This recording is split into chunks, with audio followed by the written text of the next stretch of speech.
खेत तो पके हुए हैं लेकिन मजदूर जो हैं वो थोड़े हैं। और ये उस बात के जाता है जहां पे लूका रचित सुसमाचार 19 अध्याय उसका 11 से लेकर 27 तक एक दृष्टांत बताया जाता है, जहां पर एक मालिक जो है अपने नौकरों को कुछ तोड़े दे करके जाता है, किसी को 5, किसी को 3, किसी को 2 ऐसे देकर जाता है और उनसे कहता है कि जब तक मैं ना आऊं तब तक व्यापार करना और बाद में जब मैं आऊंगा तो हिसाब लूंगा। कहानी हम अच्छी तरह जानते हैं इसलिए छोटा करके बता रहा हूं। अंत में जब ऐसे उस नौकर से भी बात होती है जिसके पास दिया और उसने क्या किया, उसको उठा के मिट्टी में डाल दिया और उसने कहा कि मालिक जब आएगा तो मैं उसको वापस कर दूंगा। तो मालिक ने उसको भी ताड़ना दी, क्योंकि उसने क्या बोला था, जो मैं तुझे दे रहा हूं उसका इस्तेमाल करना। कहता है कम से कम उसको ब्याज पे ही दे देता, तुझे ब्याज तो आता। मजदूरों से वो क्या एक्सपेक्ट करता है, एक मालिक क्या एक्सपेक्ट कर रहा है उससे, कि वो कुछ करके दिखाए, मेरे होते हुए नहीं, मेरे गैर हाजिरी में करने वाला बने। प्रभु हमारा मालिक है और हम उसके नौकर हैं, तो मुझसे और आपसे वो क्या उम्मीद लगा रहा है कि हम उसके लिए करने वाले बने। पके खेत तो बहुत हैं लेकिन मजदूर थोड़े हैं, मजदूर काम करने को तैयार ही नहीं होते हैं। एक पास्टर बोलते हैं कि जब वो संडे स्कूल के डायरेक्टर थे किसी चर्च में, तो एक उनकी उम्र से काफी बड़े एक व्यक्ति से उन्होंने कहा कि आप हमारे संडे स्कूल को देखेंगे तो अच्छा रहेगा, हमारे संडे स्कूल को देखेंगे तो अच्छा रहेगा। तो बड़ा ही मसीही जैसा जवाब उन्होंने दिया और उस व्यक्ति ने कहा कि ब्रदर जी मुझे जाकर प्रार्थना करने दो, मैं फिर बताऊंगा। पास्टर ने कहा ठीक है। एक हफ्ते बाद उन्होंने दोबारा मुलाकात की और दोबारा उनसे पूछा कि भाई आपसे मैंने ऐसे ऐसे कहा था, क्या आपने प्रार्थना किया? बोलते मुझे ना आप थोड़ा और समय देना, अभी मुझे थोड़ा और प्रार्थना करना है। एक और हफ्ता चला गया, तीसरे हफ्ते की बारी जब आई तब उससे बोला, तो वो तो जो जवाब था वो जवाब ही ऐसा लगा कि जैसे कि जवाब सोचा भी नहीं होगा उस पासवान ने। वो व्यक्ति कहता है कि भाई मुझे लगता है कि ना परमेश्वर ने मुझे इसके लिए नहीं बुलाया, मुझे इस काम के लिए नहीं बुलाया, और उसके अलावा मैं ना टीचिंग नहीं कर सकता हूँ, सिखा नहीं सकता हूँ, मैं मुझे सिखाना नहीं आता। वो पास्टर बड़ा दुखी हुआ और उस पास्टर को लगा कि वो तो अपने करीब करीब 30 साल के आसपास की उम्र में है, लेकिन जो व्यक्ति जिससे उन्होंने बात की, जिस व्यक्ति से उन्होंने कहा संडे क्लास के लिए, लगभग उनसे दुगनी उम्र का था। और वो व्यक्ति कह रहा है कि मुझे तो परमेश्वर ने शायद इसके लिए नहीं बुलाया है और मुझे तो अभी सिखाना नहीं आता है। ऐसी बात के लिए ना इब्रानियों की पुस्तक 5 अध्याय उसके 12वें वचन में बड़े कठोर शब्द लिखे हुए, जरा पढ़िए उसको। स्पष्ट लिखा है, कठोर है। एक बार अगर ध्यान से अगर समझ में आ जाएगा ना तो दिल पे लगेगी आपको भी। कहता है समय के अनुसार तो तुम्हें गुरु हो जाना चाहिए था, कि तुमको तो ट्रेन करने वाला ट्रेनर बन जाना चाहिए था, लेकिन अभी भी तुम ट्रेनिंग लेना चाहते हो, अभी भी तुम सीखना ही चाहते हो, सिखाने वाले नहीं बनना चाहते। ये तो ऐसे है कि तुम्हें खाना दिया जा रहा है खाने के लिए, लेकिन तुम बोल रहे खाना नहीं, मुझे दूध ही पीना है। छोटे बच्चे वही आदत में रहते हैं। लेकिन हाँ, मसीह में जो बढ़ रहे हैं वो बढ़ते बढ़ते दूध पीने वाले बच्चों के समान नहीं रह सकते, उनको बड़ा होना पड़ेगा। मजे की बात है कि यही प्रचारक जो है एक और देश में गए, एक और जगह पे गए, और उस जगह पे जब गए तो वहां जाकर के उन्होंने प्रचार में बात की, प्रचार भी किया और एक अनाउंसमेंट किया। कहते कि मुझे ना अपने एक इंटरनेशनल क्लास के लिए जहाँ पे इंग्लिश सिखाना है, अंग्रेजी सिखाने के लिए मुझे ना वहाँ पे एक टीचर की ज़रूरत है। तो जैसे ही उसने बोला ना, एक हाथ फटाफट से खड़ा हुआ, बहुत जल्दी से, और ऐसे वो झटके के साथ खड़ा हुआ। पास्टर देख के हैरान, बिल्कुल हक्का बक्का रह गया। पास्टर ने कहा, क्या आपको प्रार्थना नहीं करनी अभी? इस बारे में प्रार्थना नहीं करना चाहेंगे? और जवाब मजेदार, कहते मैंने तो इसके बारे में पहले ही प्रार्थना कर लिया था, और ब्रदर आपने जो अनाउंसमेंट किया तो वो तो मेरे प्रार्थना का उत्तर है। प्रार्थना तो मैं पहले से ही कर रहा था। ये वही व्यक्ति था जिसको संडे क्लास के लिए बोला था।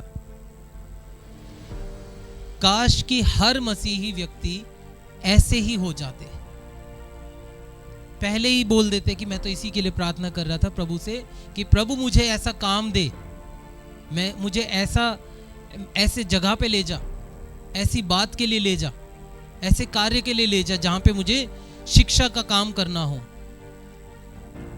मसीही लोगों को शिक्षा देने की आवश्यकता है, सिखाने की जरूरत है। इफिसियों की पुस्तक 4 अध्याय उसका 11 और 12 वचन। इफिसियों की पुस्तक 4 अध्याय 11 और 12 वचन क्या कहता है वहां पे?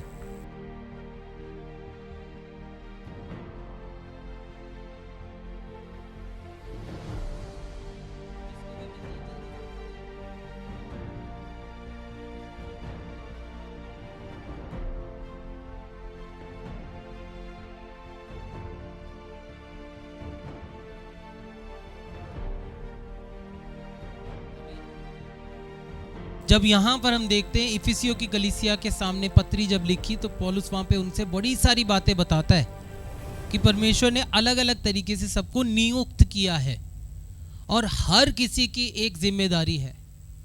जैसे एक साम्राज्य अगर एक राजा के पास है तो उस साम्राज्य को बढ़ाने का काम राजा के हाथ में नहीं होता, बल्कि उसके नीचे जितने सैनिक हैं वो लड़ करके जीतते हैं, मंत्री हैं वो योजनाएं बनाते हैं, और इस तरीके के सारे विद्वान लोग, ऐसे लोगों के साथ मिलकर के वो राज्य बढ़ता है। वैसे ही मसीही जगत में, मसीही समाज में, मसीह के समाज को बढ़ाने के लिए या यीशु मसीह के राज्य को बढ़ाने के लिए हर किसी का योगदान है।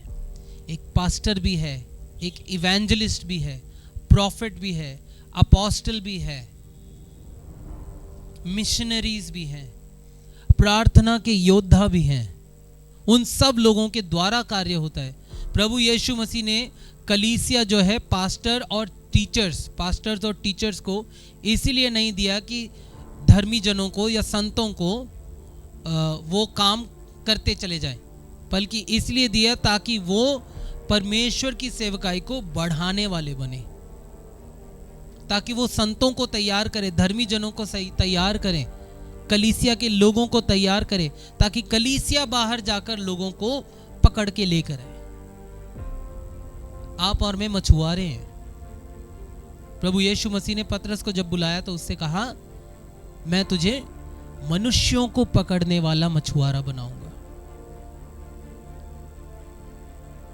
पतरस को सिर्फ यूं ही नहीं बुला लिया, चल मेरे पीछे पीछे चल। उसको सिखाया, ट्रेनिंग दी। 3-3.5 साल साथ में रह के खाते पीते उठते बैठते आते जाते सब देखा उन लोगों ने। पतरस की तरह बाकी 11 चेलों ने, सब ने देखा और उसके समान सीखते गए।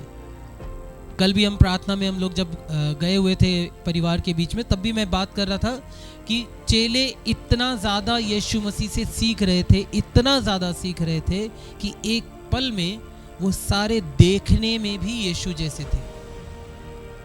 हुलिये से, कपड़ों से, बोली से, वो सब यीशु जैसे थे। इसीलिए तो यहूदा इस्करियोती ने कहा, जिसको मैं चूमूंगा वही यीशु है, क्योंकि लोगों के लिए पहचानना मुश्किल था कि इनमें से यीशु कौन है। यीशु जैसा पूरा बनते जाना है। बाइबल बताती है कि हम सिद्ध नहीं हैं, लेकिन हम सिद्ध होने के लिए बुलाए गए हैं। सिद्ध होने के लिए बुलाए गए हैं। आप बोलते हो ब्रदर हम तो यीशु मसीह नहीं है, नहीं हो आप, हम कोई यीशु मसीह नहीं है, लेकिन हम यीशु मसीह जैसे बनने के लिए ही बुलाए गए हैं। मसीह जीवन वही मसीह जीवन है, तभी वो मसीही जीवन है, यानी कि मसीह का जीवन।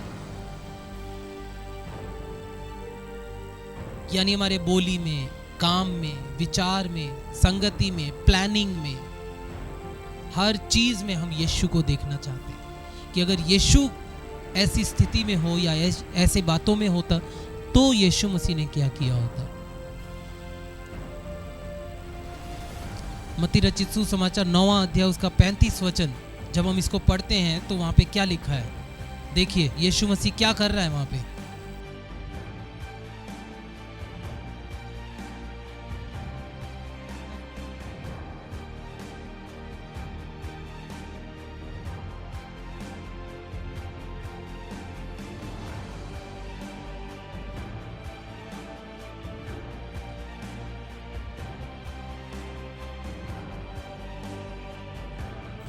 यीशु मसीह जो है वो बिजी था, व्यस्त था, बिजी था। वो यहाँ से वहाँ, इधर से उधर शिक्षा देते हुए, सिखाते हुए, बातें करते हुए, प्रचार करते हुए और लोगों को चंगाइयाँ देते हुए यीशु मसीह आगे बढ़ता जाता है, वो काम करता जाता है। आपको क्या लगता है सारे संसार में यीशु मसीह को पता चलने के लिए कोई और तरीका था उस जमाने में?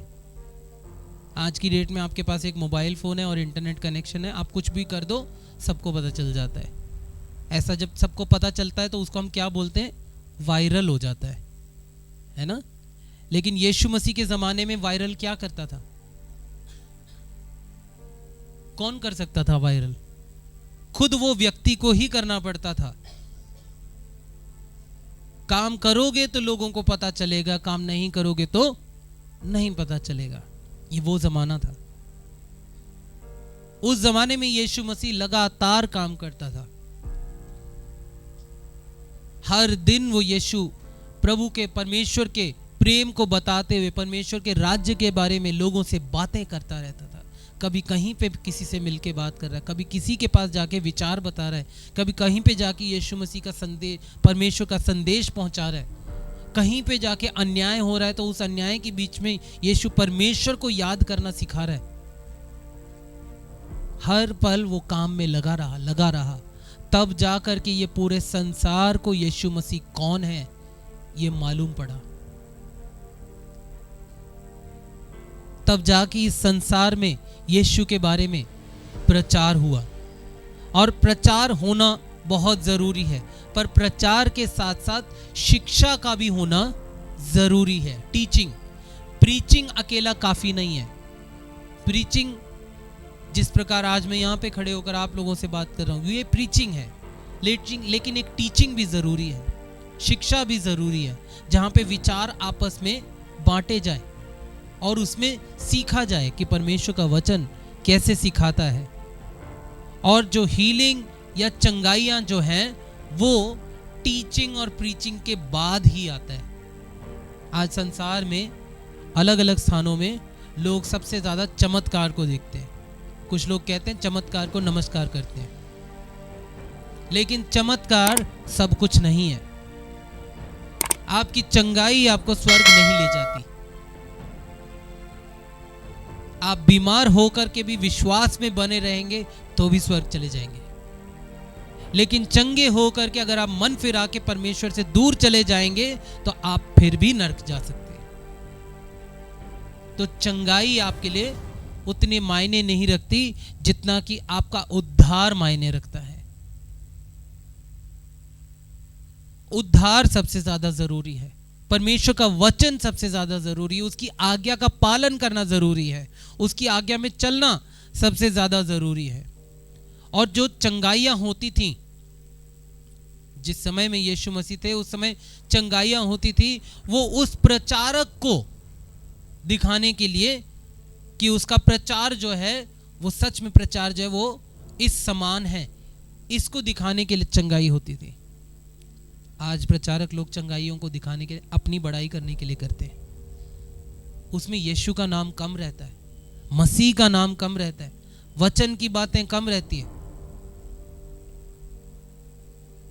प्रचारक अपने बारे में बताने के लिए कहते हैं, लेकिन वचन ये नहीं सिखाता। 36 वचन को पढ़ेंगे, 9 अध्याय उसका 36 वचन।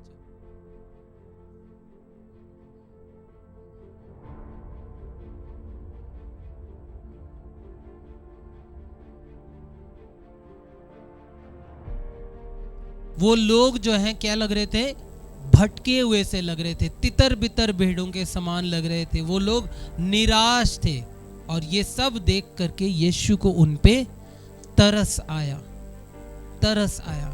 मुझे और आपको संसार के लोगों को देख के हमारे अंदर तरस आना चाहिए कि इन्होंने अभी तक यीशु को नहीं पहचाना, इन्होंने अभी तक यीशु मसीह को नहीं जाना। कब जानेंगे, कब बात करेंगे, आप कब बताएंगे उनको मसीह के बारे में, आप कब उनको कहेंगे यीशु के बारे में, कब उनसे मिलेंगे, कब उनसे परमेश्वर के वचन के बारे में बात कर पाएंगे। यीशु मसीह बहुत ही ज्यादा खेदित हुआ अपने मन में, इसीलिए उसको तरस आया, उसको तरस आया उनके ऊपर। और यीशु मसीह इतना तरस क्यों खा रहा है उनके ऊपर? क्योंकि वो लोग बहुत ही ज्यादा पीड़ित थे, परेशान थे। अगर हिस्ट्री याद की जाए इनकी, तो रोमी साम्राज्य उनके ऊपर हुकूमत कर रहा है और वो उन्हें दबा रहा है, उनको पीड़ाएं देता है, तकलीफें देता है। उन तकलीफों को देख करके यीशु मसीह को उनके ऊपर तरस आता है। यीशु मसीह उनकी शारीरिक पीड़ाओं को भी देख रहा है और उनकी आत्मिक हालत को भी पहचानता है कि ये परमेश्वर को नहीं पहचान पाए हैं, अब तक परमेश्वर से प्रेम नहीं किया है इन्होंने ठीक से। और ये भेड़ वो भेड़ है जो गडरिये के बिना भटकी हुई है, भटक रहे हैं ये।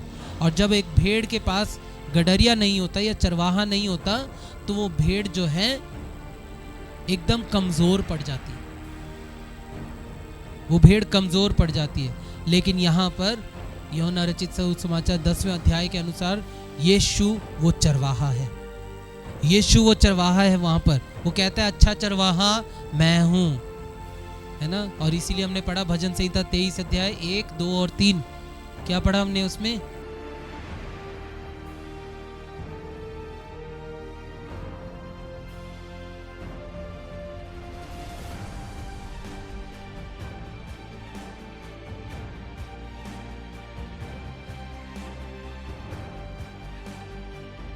ठीक है, 3 तक ही बोला था, याद करिए। अब अगला वचन भजन संहिता 23 अध्याय पूरा याद करके आना है अगले संडे। भजन संहिता 23 अध्याय पूरा, ठीक है, शुरू से लेके एंड तक।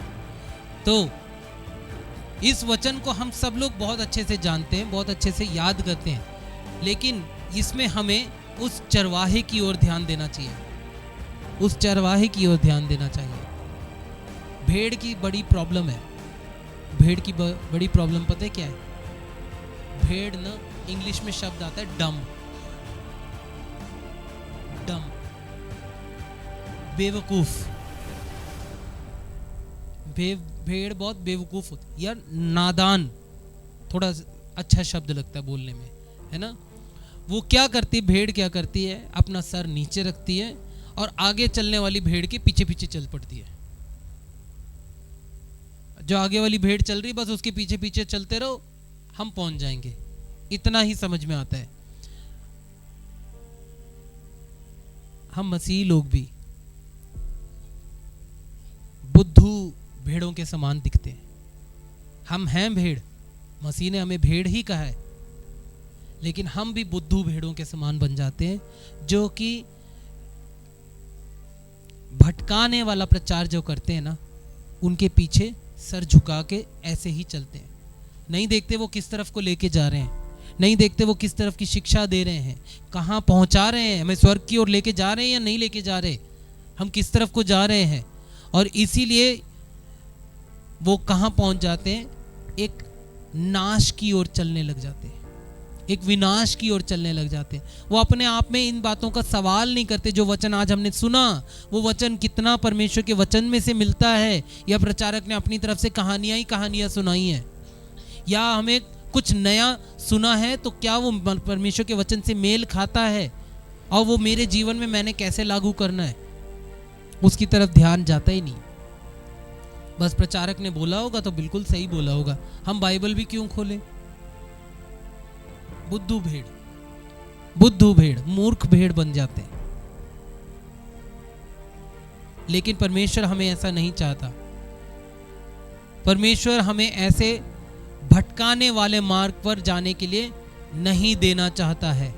इसी के बारे में वचन में लिखा है, चौड़ा है वो मार्ग जो अंत में मृत्यु की ओर ले जा रहा है, विनाश की ओर ले जा रहा है। मत्ती 9 का 36 वचन जब हम पढ़ा हमने, तो वो लोग क्या थे वहां पे, बहुत सारे थे। उसने भीड़ को देखा और उन भीड़ों को देख करके, उनके चेहरों को देख करके, उनके हालातों को देख करके वो उन पे तरस खाता है। यीशु मसीह उन पे तरस खाते हुए, मनुष्य रूप में उन पे तरस खाते हुए, वो यही सोच रहा है कि वो उसके लिए ज्यादा से ज्यादा क्या कर सकता है। यीशु मसीह के दिनों में, उन दिनों में लगभग 150 मिलियन लोग थे पूरे संसार में। 150 मिलियन, 150 मिलियन। आज की डेट में करीब 8.5 बिलियन, 8.5 बिलियन, 8.3 बिलियन समथिंग। लगभग यीशु मसीह के जमाने से 55% ज्यादा, मान के चलो 50% ज्यादा पॉपुलेशन है आज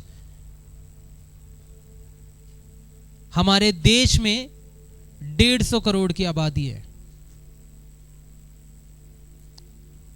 इस बात को सोचते हुए अब हम अगले वचन को पढ़ते हैं।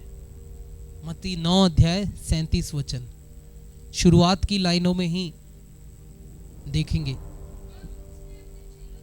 क्या कहा।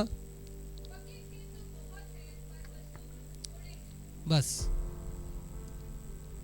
इन लोगों को आप गेहूं के दानों के समान समझिए। ये लोगों को, संसार में इतने लोग जो हैं, गेहूं के दानों के समान समझिए, तो आपको पता लगेगा कि कितनी मेहनत करनी पड़ेगी।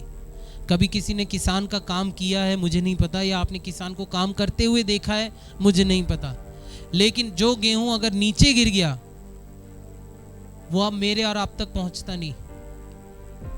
इसका मतलब किसान को बड़े प्यार से गेहूं को लेके आना पड़ता है, उसको छानना पड़ता है, निकालना पड़ता है, तैयार करना पड़ता है, तब जाके वो हम तक पहुंचता है। उसको दिन रात निगहबानी करनी पड़ती है, कहीं कोई कौवा आके, कोई पंछी आके खराब ना कर दे। रात दिन वो दुआएं करता है, कोई बारिश, इतनी बारिश भी ना आ जाए कि मेरा गेहूं पूरा भीग जाए। प्रभु यीशु मसीह कहता है कि पके खेत तो बहुत हैं लेकिन मजदूर थोड़े हैं। मैं और आप उसके लिए वो मजदूर हैं, और मेरा और आपका काम है कि दाना जाया ना जाए, खेत में वो दाना जाया ना जाए, व्यर्थ ना जाए, गिरने ना पाए, बड़े ही सुरक्षित तरीके से उसको लेकर आए। परमेश्वर ने मुझे और आपको सुसमाचार की जिम्मेदारी से भरा है, तैयार किया है। उस सुसमाचार की निगरानी करना और उसको लोगों तक पहुंचाना मेरा और आपका काम है। ट्रेंड है बड़ी कलीसिया, बड़ी भीड़, बहुत सारे लोग, बहुत सारी लाइटें और बहुत सारा शो। ये एक ट्रेंड है, ये एक स्टैंडर्ड बना दिया है कि वही कलीसिया है, लेकिन जरूरी नहीं है। फरीसी लोग ये देखते थे, कठोर है ये शब्द, लेकिन फरीसी लोग ये देखते थे, लोगों के बीच में वो ऐसे ढूंढते थे ताकि लोगों के बीच में वो अपनी वाहवाही पाए। हमने थोड़ी देर पहले वो वचन पढ़ा था, हमने जो आप लोगों ने याद किया, मत्ती 6 अध्याय 5वां वचन। क्या किया उन लोगों ने? आराधनालयों में, सड़कों के मोड़ में प्रार्थना करने लगे। तो परमेश्वर का वचन कहता है कि उन्होंने अपना प्रतिफल पा चुके, वो पा चुके हैं प्रतिफल। वो करते ही क्यों थे? ताकि भीड़ की भीड़ उनको देखे, दिखाने के लिए। प्रभु का वचन हमें क्या सिखा रहा है? फरीसी लोग ऐसा करते थे और उस भीड़ के बीच में वो फरीसी लोग जो हैं वो भूसे के समान हैं जो उड़ जाते हैं या जलाया जाता है, भूसे के समान है। फरीसियों को दूसरों का नुकसान ढूंढना पसंद आता था, दूसरों का नाश करना पसंद आता था। नहीं नहीं, तुम्हारी तो ये पाप है, इसके लिए तो तुम्हें ये करना पड़ेगा, तुम्हारे तो ये पाप है, तुम्हें ऐसे करना पड़ेगा, इतने कबूतर लाने पड़ेंगे, या ये वाला भेड़ लाना पड़ेगा, ये वाली बलि चढ़ानी पड़ेगी, होम बलि चढ़ानी पड़ेगी, मेल बलि चढ़ाना पड़ेगा। इस तरीके की बातें वो बोल करके विश्वासियों को दबाते जाते थे, उनको कमजोर करते जाते थे। जबकि यीशु मसीह वहां पर जा करके उन्हें क्या देखता है? उन खेतों के समान देखता है जिनकी फसल पक चुकी है और उन्हें संभालने की जरूरत है, उन्हें इकट्ठा करने की जरूरत है। प्रभु यीशु मसीह वैसे देखता है। उस समान मुझे और आपको भी देखना है लोगों को। यूहन्ना 4 अध्याय उसका 35 वचन जब हम इसको पढ़ते हैं तो यीशु मसीह वहां पर सामरिया में एक स्त्री के साथ जब बात करते हुए उसको कहते हैं, कुछ शब्द कहते हैं, वो शब्द आप अभी पढ़ने वाले हैं। यूहन्ना 4 अध्याय उसका 35 वचन। जी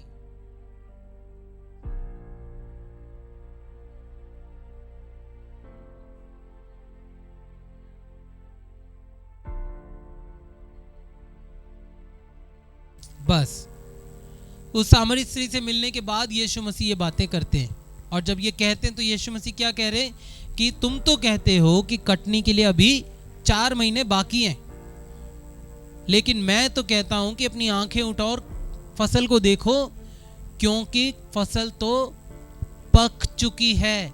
यीशु मसीह कह रहे हैं 4 महीने का तो तुम इंतजार कर रहे हो, लेकिन यीशु मसीह यहां एक दूसरी फसल की बात करते हैं।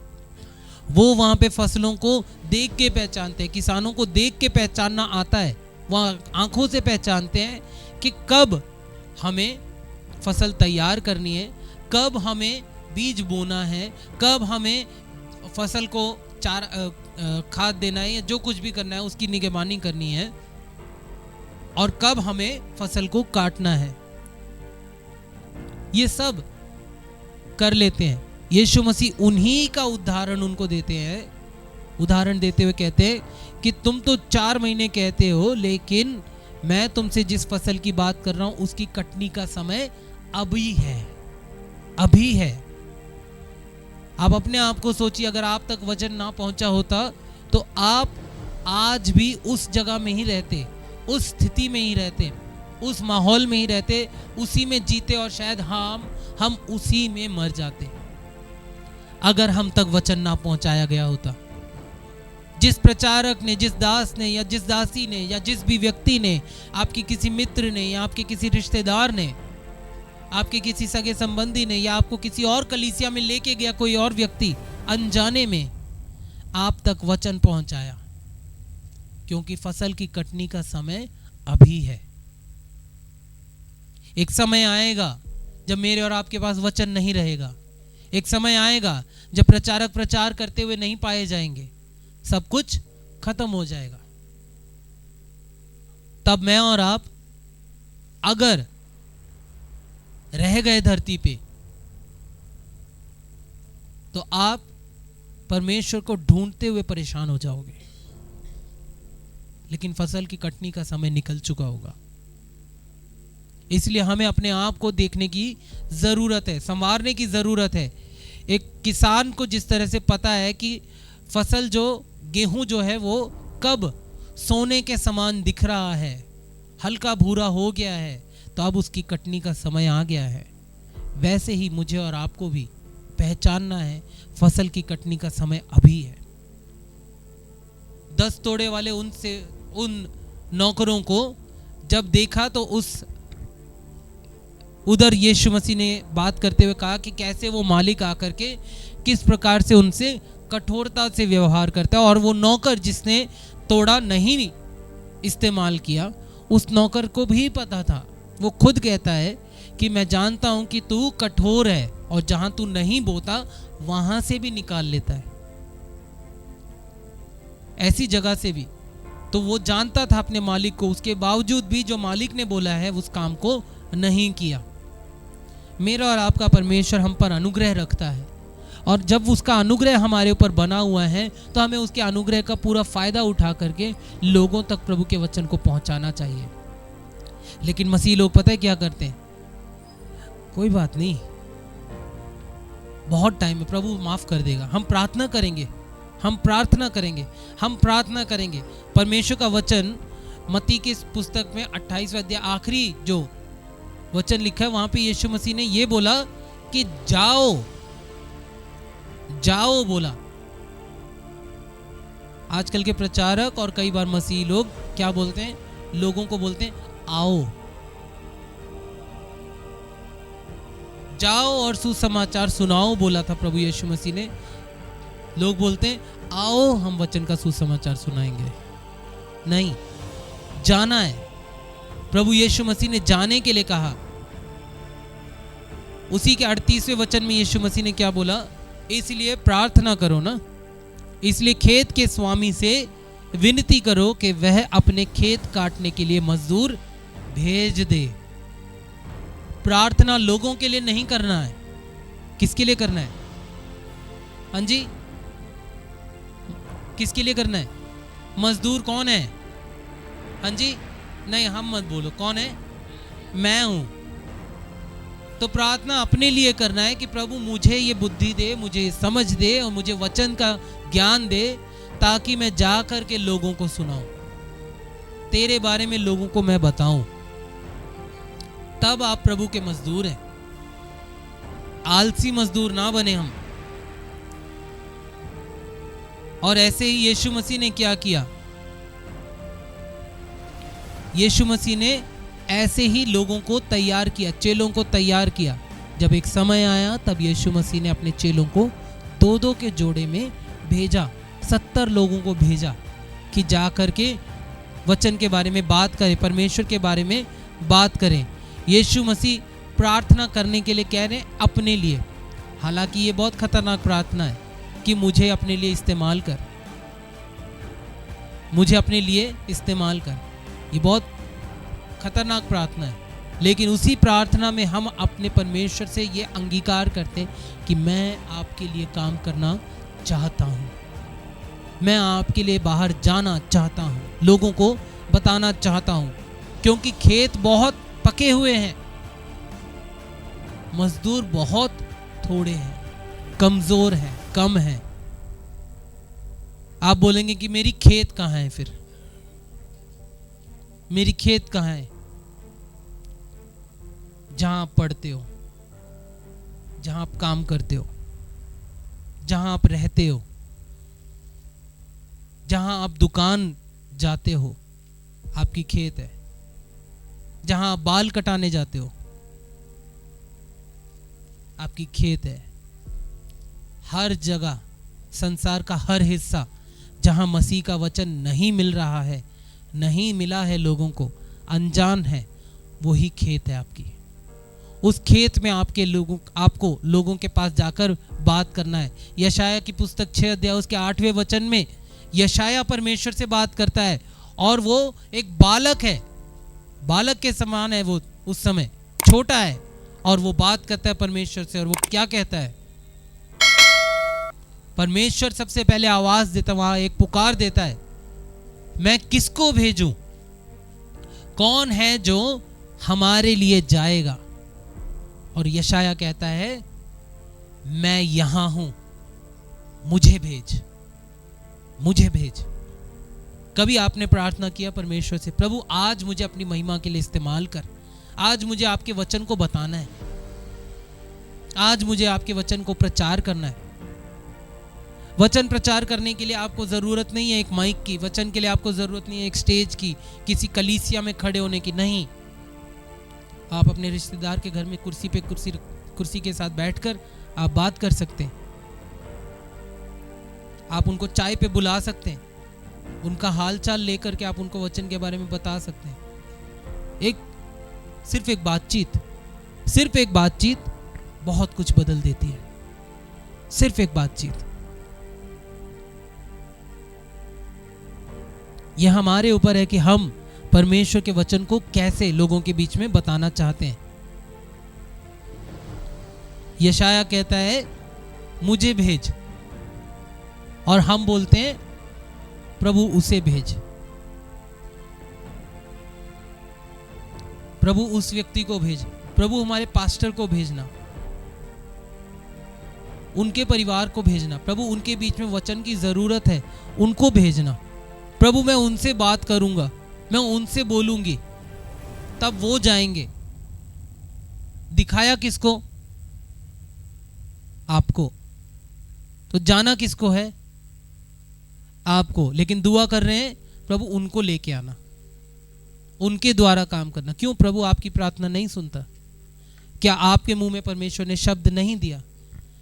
आपको दिखाया है परमेश्वर ने, क्योंकि प्रभु आपको इस्तेमाल करना चाहते हैं उस व्यक्ति के बीच में, उस परिवार के बीच में, उस मुसीबत के बीच में, ताकि वो व्यक्ति कहने पाए कि हाँ आपने प्रार्थना की, आपने बताया, मेरे दिल को शांति मिली, मुझे यीशु मसीह मिला। खेत पके हैं, मजदूर थोड़े हैं। मेरे और आपके लिए ये बहुत ज़रूरी है कि हम प्रभु यीशु मसीह के वचन को दृढ़ता के साथ लोगों के बीच में प्रचार करते जाएं, दृढ़ता के साथ लोगों के बीच में बताते जाएं।